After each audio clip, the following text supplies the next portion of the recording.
Boa noite, irmãos e irmãs, a graça e a paz do Senhor Jesus, amém? Como é que vocês estão? Espero que todos estejam bem. Mais uma semana aqui que nós nos encontramos para estudar a Bíblia, aprender um pouco mais da Palavra de Deus. Hoje nós vamos continuar nossa série de estudos sobre o livro ou a Carta de Romanos. Então eu quero te convidar nesse momento a fechar os seus olhos aí, vamos orar ao Senhor. Não se engane, esse encontro não é só mera distração.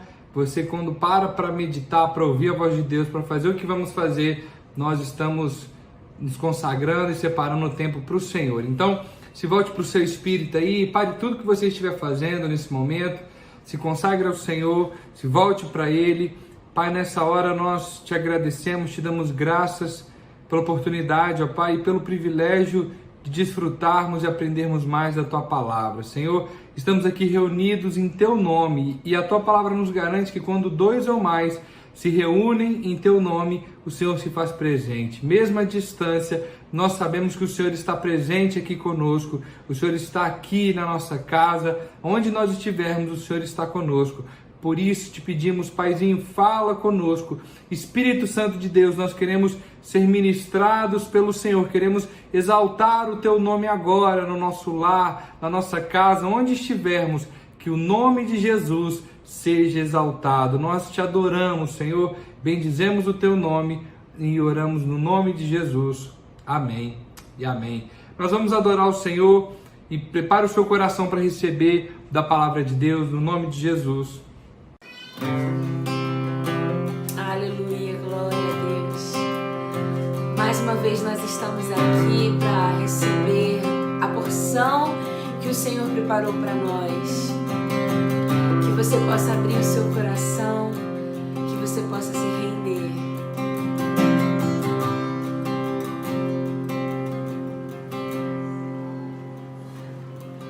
Onde o Espírito de Deus está, eu sou livre.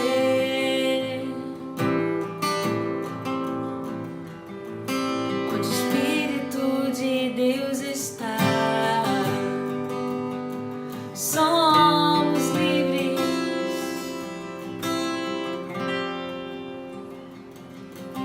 Onde o Espírito de Deus está, eu sou livre.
Liberdade está nesse lugar,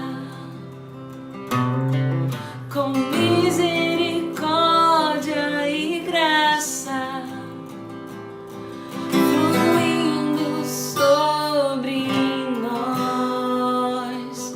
Somos livres, somos livres, somos livres. Jesus reina nesse lugar,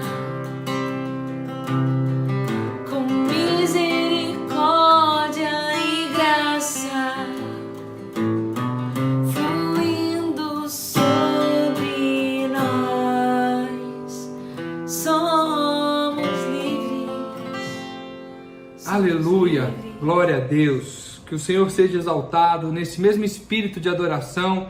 eu quero te convidar aí a consagrar ao Senhor seu dízimo, a sua oferta. Você que tem transferido para nós, você que tem transferido para a conta da igreja o seu dízimo, a sua oferta, vamos colocar aqui agora a conta da igreja. Você pode devolver ao Senhor o que é dele. Você também pode entregar a sua semente, a sua oferta, essa semente que você dá, coloca em terra fértil para que possa multiplicar. A sua semente ela nunca volta na mesma proporção, na mesma quantidade que você plantou, mas ela vem multiplicada pelo Senhor. Eu profetizo que a sua semente seja multiplicada 100 vezes por 1, aquilo que você tem semeado com generosidade, com gratidão no coração, em nome de Jesus. Obrigado, né? Em nome de Jesus eu agradeço por todos que têm contribuído com essa obra. Graças ao seu dízimo, a sua oferta, essa igreja mantém as portas abertas e que você possa ser muito abençoado pelo Senhor, que as janelas dos céus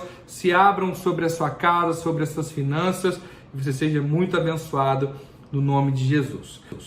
Nós vamos meditar, vamos continuar estudando a carta de Romanos. Então você que está nos ouvindo aí e quer enviar para alguém, para que seja edificado, para que essa pessoa aprenda da palavra de Deus também, você pode enviar esse link para os seus amigos, para os seus vizinhos. Quero te convidar, porque você vai ser muito abençoado. E se você ama essas pessoas, elas também vão ser abençoadas pelo seu convite.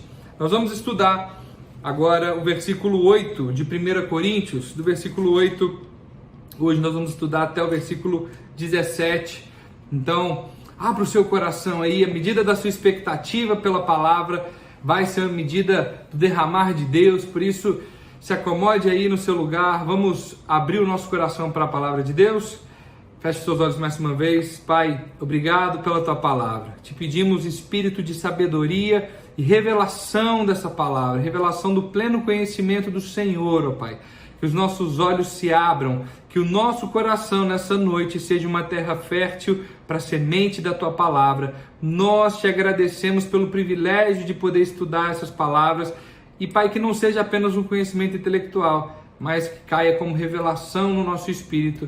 Em nome de Jesus, nós oramos. Amém e amém. O apóstolo Paulo, irmãos, ele começa a falar aqui, a partir do versículo 8, dizendo o seguinte. Vamos ler até o versículo 16, 17. Primeiramente, eu dou graças a meu Deus, mediante a Jesus Cristo, no tocante a todos vós, porque em todo o mundo é proclamada a vossa fé. Porque Deus, a quem eu sirvo em meu espírito, no evangelho de seu Filho, é minha testemunha de como incessantemente eu faço menção de vós. Versículo 10. Em todas as minhas orações, suplicando que, em algum tempo, pela vontade de Deus, se me ofereça boa ocasião de visitar-vos, porque muito desejo ver-vos, a fim de repartir convosco algum dos dons espirituais que sejais confirmados. Isso é, para que em vossa companhia, reciprocamente, nos confortemos por intermédio da fé mútua, vossa e minha. Verso 13. Porque eu não quero, irmãos, que ignoreis que muitas vezes me propus ir ter convosco, no que tenho sido até agora impedido, para conseguir igualmente entre vós algum fruto, como também entre os outros gentios. Versículo 14. Pois eu sou devedor, tanto a gregos como a bárbaros, tanto a sábios como a ignorantes. Por isso, quanto está em mim, eu estou pronto a anunciar o evangelho também a vós outros em Roma. Versículo 16. Pois eu não me envergonho do evangelho, porque é poder de Deus para a salvação de todo aquele que crê, primeiro ao judeu, também do grego, visto que a justiça de Deus se revela no evangelho, de fé em fé, como está escrito, o justo viverá pela fé. Nós vemos que, desse início aqui, nessa introdução, o apóstolo Paulo, ele fala algo importante, ou algo que eu achei interessante, porque ele diz o seguinte: porque eu muito desejo e ver-vos, a fim de repartir convosco algum dom espiritual, para que sejais confirmados, isso é, para que a vossa companhia reciprocamente nos confortemos por intermédio da fé mútua, vossa e minha. Então, você sabe que o apóstolo Paulo não foi ele que plantou essa igreja, mas ele, como um apóstolo, como um homem de Deus, ele instrui aqueles irmãos através das cartas, né? E é o desejo dele visitar essa igreja. Então, quando o apóstolo Paulo ele fala isso, a intenção dele é falar, olha, o objetivo não é só que eu fale, que eu compartilhe, mas com certeza nós temos como nos edificar. E isso, gente, nos ensina que nós não fomos chamados, você não foi chamado para ser um vampiro espiritual, para só sugar, para só receber, né? Para sentar na cadeira e todo domingo receber e nunca compartilhar nada. Por isso entendemos a importância das células, porque na célula você também compartilha, você não só recebe, mas ali você pode testemunhar o que Deus fez. Às vezes naquele dia você foi ministrado por um louvor e você chega na célula e compartilha desse louvor ou algum versículo, algo que Deus fez, você consegue edificar a fé dos outros irmãos. O evangelho não é isso. Não é só você receber, o evangelho é nós compartilharmos da vida de Deus, da vida de Cristo que há em nós. Então o apóstolo Paulo ele mostra para nós essa importância de nós compartilharmos, de edificarmos a fé um do outro. Então nós não devemos ser apenas esses consumidores, mas devemos também compartilhar da nossa fé,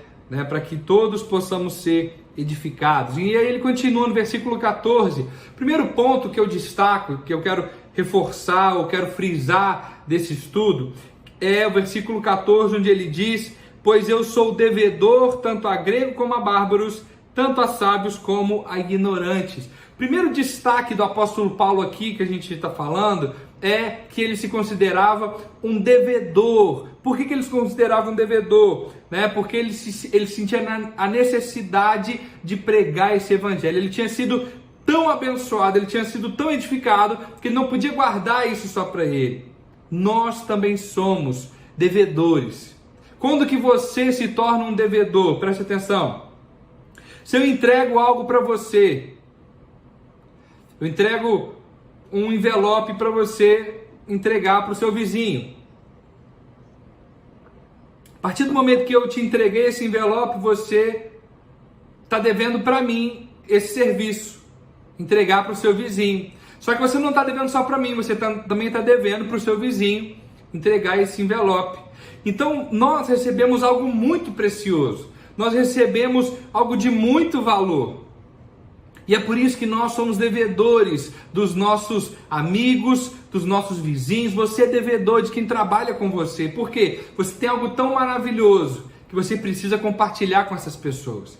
É essa a dívida que o apóstolo Paulo entendia que ele tinha, porque ele foi tão abençoado, tão agraciado por Deus, que ele não podia reter isso para ele. Isso, irmãos, isso é tão sério, isso é tão verdade nas nossas vidas quando nós somos apaixonados pelo Senhor, porque é como você assistir um filme que você gostou muito. Lembra aí algum filme que você gostou muito? Quando você assiste esse filme ou uma série que você gosta muito, o que você faz quando você encontra com seus amigos? Cara, você viu aquele filme, aquela série, é muito bom, você precisa assistir.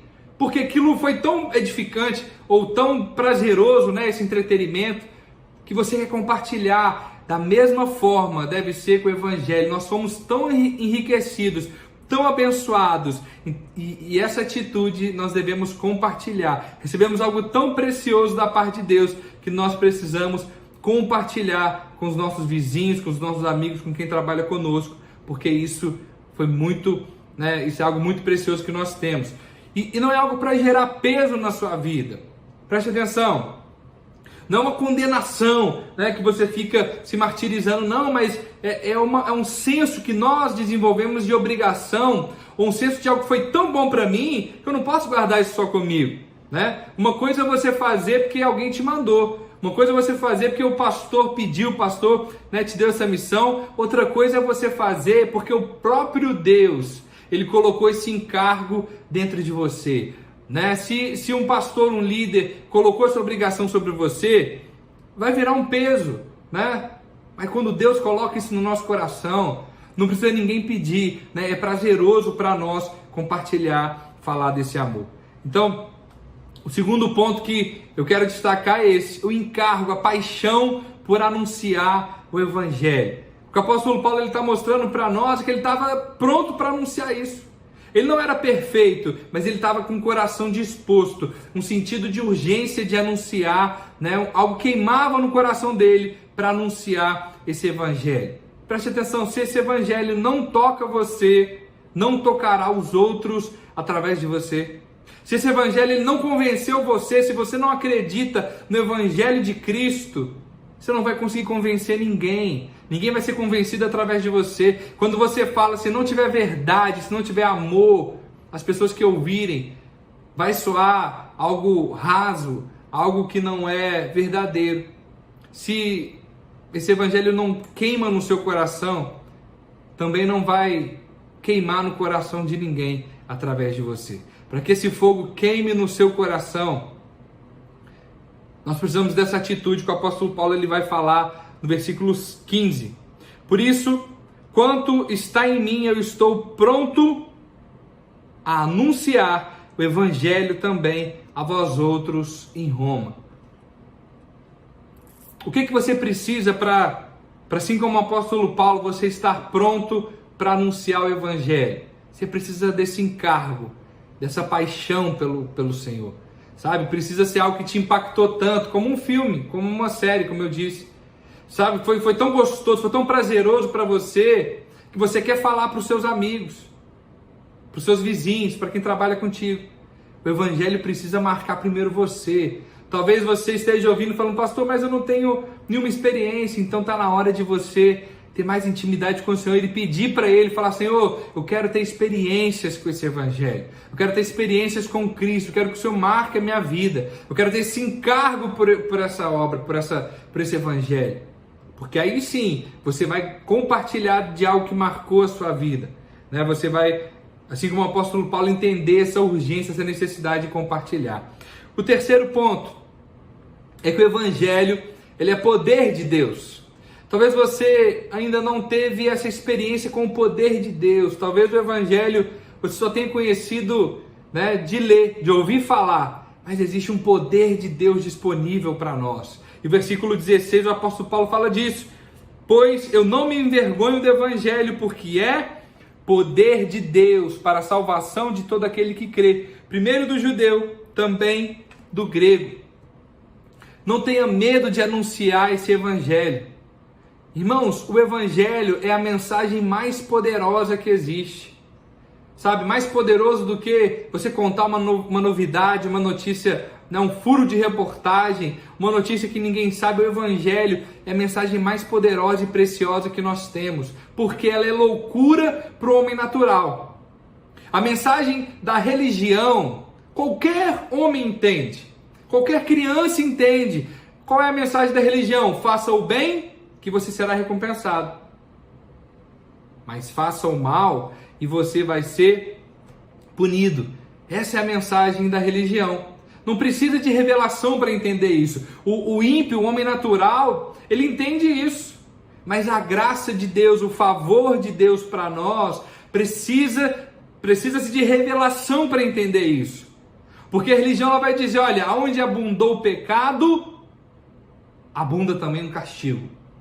Aquele que comete muito pecado merece muito castigo. Mas o que a graça vai dizer? Aonde abundou o pecado, superabundou a graça de Deus. A graça, irmãos, ela não é lógica, não é uma matemática, 1 mais 1 igual a 2. Para entendermos a graça, nós precisamos de revelação do Senhor. Por quê? Porque aonde tem mais graça, tem menos pecado. Porque agora o pecado ele já não tem mais domínio sobre você. Está compreendendo? Você consegue entender isso? Não é onde tem muita graça, tem muito pecado. Não. Os religiosos eles vão até dizer isso. Essa questão de falar de graça, se você ensinar que tem graça disponível, a pessoa vai pecar mais ainda. Não. Pelo contrário, quando recebemos da graça de Deus, isso se torna uma revelação. Aí sim que nós nos livramos do pecado, somos livres do pecado. Pela graça do Senhor. Quando você crê no evangelho, você se coloca debaixo do poder do evangelho. E a gente pensa que o poder de Deus é só, né, o dunamis, são só os dons, Ah, pastor, oração é poder de Deus. Claro, oração é poder de Deus. Mas a Bíblia está ensinando para nós que esse evangelho, ele também é poder de Deus. O evangelho, irmãos, eles não são bons conselhos. O evangelho não são frases de autoajuda. O evangelho não são boas ideias. O evangelho é uma pessoa, é Cristo. Todas as vezes que eu prego o que Cristo fez por mim, ou que eu prego o que Cristo fez por nós, eu experimento o poder de Deus na minha vida. E aí nós entramos no quarto ponto, que é o versículo 17, que o justo, ele vive pela fé. Preste atenção, versículo 17. Visto que a justiça de Deus se revela no Evangelho. De fé em fé, como está escrito, o justo viverá pela fé. Não é um faz de conta, onde você fala assim, Jesus ele finge que eu não tenho pecado. Deus agora ele finge que eu estou justo, que eu não tenho mais nenhum pecado sobre mim. É um faz de conta. Não, não é isso. Não é um faz de conta, onde Deus ele finge que não está vendo o nosso erro. O que é a justiça de Deus sobre nós? E aí eu quero te explicar fazendo uma ilustração. Você precisa ou você pode esperar que um juiz ele seja misericordioso? O juiz, ele tem obrigação de ser misericordioso? Ele é obrigado a ser misericordioso? Não. O juiz, ele é obrigado a ser justo.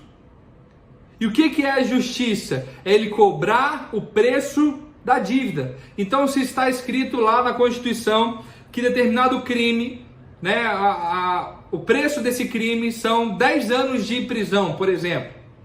Então, se você comete esse crime, você deve pagar 10 anos da sua vida, você vai ficar preso para pagar por esse crime. O juiz ele é obrigado a ser justo. Agora, se esse crime já foi pago, o juiz não pode cobrar de você 2 vezes a mesma dívida. Isso, irmãos, nos dá a garantia de que o preço dos nossos pecados já foi pago por Cristo na cruz. Por isso, agora você é declarado justo. Você pode esperar do juiz a justiça, porque qual é a justiça? O crime foi cometido, o pecado foi cometido, mas Jesus pagou o preço. Então não pode ser cobrado o mesmo preço 2 vezes. Mas o diabo, o que ele faz? Ele enche a nossa cabeça, a nossa mente de condenação. E quando ele faz isso, ele consegue comprometer, abalar a sua fé. Por isso que o evangelho ele liberta as pessoas, porque ele te livra do sentimento de culpa. Os livros de autoajuda, eles são os livros mais vendidos hoje em dia. Por quê? Porque as pessoas se sentem culpadas. As pessoas elas vivem com um sentimento de culpa, um sentimento de vergonha, um sentimento de inferioridade, um sentimento onde elas não conseguem suprir as necessidades. Elas não conseguem alcançar os objetivos. Elas pensam o seguinte: eu ainda não me tornei um bom marido suficiente. Eu não me tornei um bom pai suficiente. Eu não sou um bom pastor suficiente. E com essas condenações, o que acontece com a fé da pessoa que pensa isso? Ela nunca se acha pronta para anunciar o evangelho. A lei, preste atenção, a lei ela consegue condenar o melhor de nós. Por quê? Porque nunca é suficiente. Por melhor que sejamos, nunca seremos perfeitos. Mas a graça, ela consegue justificar até o pior de nós. Por quê? Porque o que nos justifica é Cristo. Você pode dizer um glória a Deus aí na sua casa? E eu quero encerrar fazendo uma ilustração. Colocando aqui para você uma ilustração de um casamento. Imagina que o nosso relacionamento com Deus é um casamento. Só que o apóstolo Paulo ele vai fazer essa ilustração do casamento em Romanos 7, onde ele diz que nós, quando estamos casados com um cônjuge, nós não podemos nos separar, ou não devemos nos separar, a não ser que um dos cônjuges ele morra. Como a gente faz os votos no casamento, né? Até que a morte vos separe. Então nós nos casamos com um marido chamado Sr. Lei. Imagina que você se casou com esse marido chamado Sr. Lei.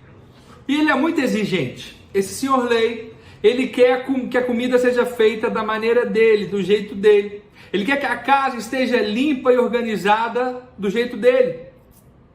E você quer agradar esse marido. Só que você nunca faz o suficiente. Por quê? Porque o padrão dele é a perfeição. E você sente que sempre está em falta com seu marido, sempre está faltando alguma coisa. Irmãos, esse casamento ele vai ser um casamento pesado, sim ou não? E com o tempo você vai querer ficar livre desse casamento.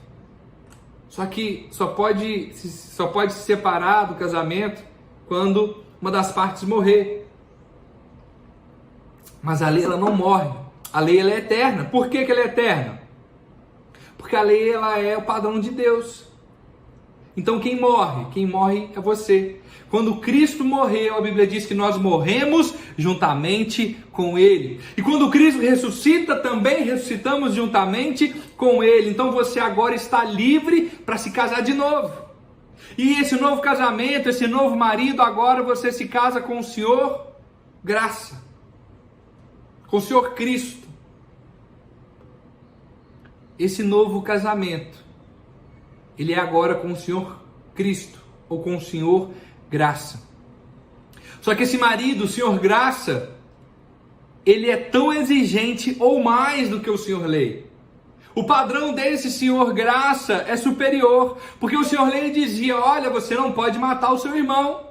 Mas o Senhor Graça diz, se você se irar contra o seu irmão, você já matou ele. O Senhor Lei dizia, olha, você não pode adulterar, mas o Senhor Graça diz, se você olhar para uma mulher de forma impura, você já adulterou com ela. O Senhor Lei dizia, olha, você precisa dar 10%. O Senhor Graça, ele diz, você é escravo. Você foi comprado, agora você é um escravo, e já que como escravo, você tem que dar tudo, 100%. Porque nada é seu, você é de um Senhor. Ele continua querendo a casa limpa, ele continua querendo a comida do jeito dele, que as coisas fiquem do jeito dele, arrumado do jeito dele. Mas sabe qual é a diferença? É que agora o Senhor Graça, ele faz no seu lugar.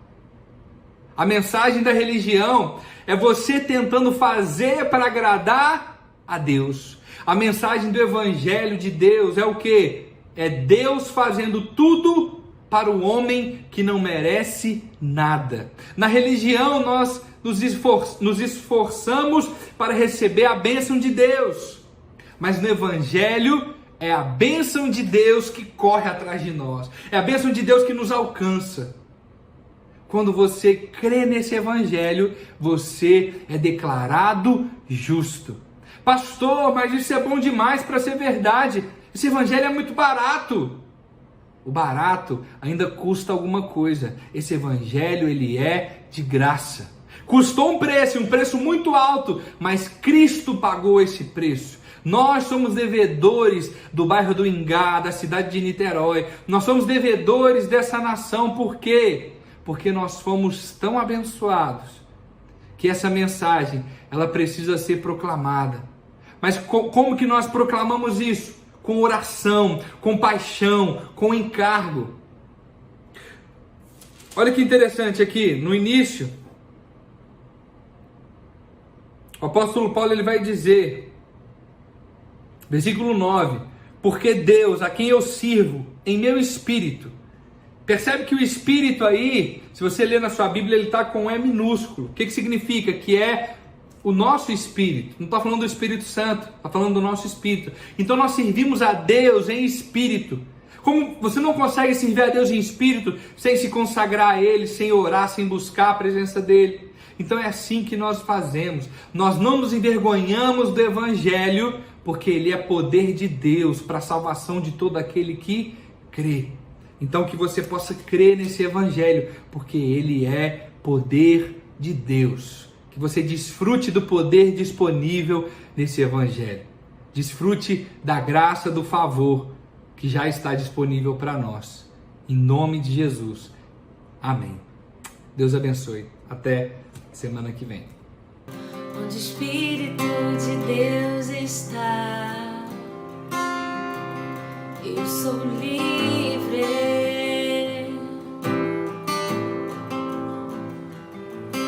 Onde o Espírito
somos livres, somos livres.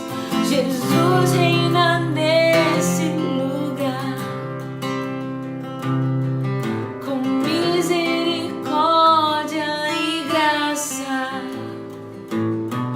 fluindo sobre nós. Somos livres, somos livres.